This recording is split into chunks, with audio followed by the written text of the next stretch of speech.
talk about risk reduction for your home. This could be for an apartment or for a dorm setting. You want to ensure that your outdoor lighting is set properly and that you can see whenever you turn your lights on.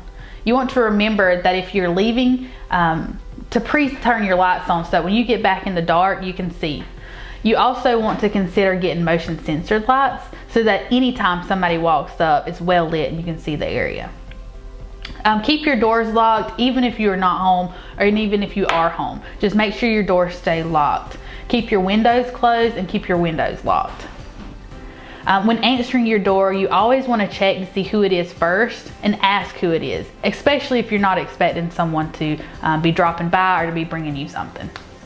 And then make sure to keep your bushes trimmed. If you live on the lower floor of an apartment, make sure that your apartment's keeping the bushes trimmed. You don't want your bushes overgrown, covering up windows and creating hiding spots for people. Okay. Dating and social settings. So when you meet someone and you would like to meet them again, get their number instead of handing your number out. You want to be in control of when you communicate with this person. Consider meeting at the dating location. It's the old kind of way of dating for someone to pick you up at your house and take you on a date. But we're recommending for the first date, meet them at the first location to see who they are, how they are, what kind of person they are. When saying goodnight, you do not have to say goodnight at your back door. You can say goodnight in the car or you can say goodnight at the dating spot. Always be true to yourself. If someone's pressuring you to do something that you're uncomfortable with, saying I don't want to is always a good enough reason. Don't accept drinks from someone that you don't know. This is non-alcoholic and alcoholic drinks. If you want to accept a drink from someone, make sure that you watch the bartender make it or watch them open it. You want to avoid drinking from any type of community punch bowls. You're not sure what's been placed in it or what's been mixed in it. You want to avoid leaving your drinks unattended, and if you do leave it unattended, just buy a new one. When going out with a group of friends, you want to arrive together. So kind of make it a plan that whenever you get there, you're going to leave as a group and that everyone's going to stay together the entire night. So risk reduction for public transportation. Anytime you're on an elevator, make sure that you are aware of your surroundings, you're aware of the buttons that are placed, and maybe aware if there's a phone or an emergency button, just in case you need to use them. If you're on a bus, try to sit near the front and not near the rear doors, just for safety. If you're calling a taxi, an Uber, or a Lyft, make sure that when you get in the car that it matches the description and that you make sure the driver is the same driver who is supposed to be picking you up. You can even use the driver's name in casual conversation just to let them know that you are aware of who they are and who has you. And if you're ever uneasy or you feel uneasy about any situations you are in with public transportation, just get out, ask them to pull over, and then call someone else to come and get you. So virtual networks and social media safety. Be careful of the personal information you put out on the websites. Make sure that you know what apps are using your location and posting your location, such as Snapchat, and being aware of who can see what. Never give out your passwords to anyone, and then make sure that you report any abusive behaviors that you see online.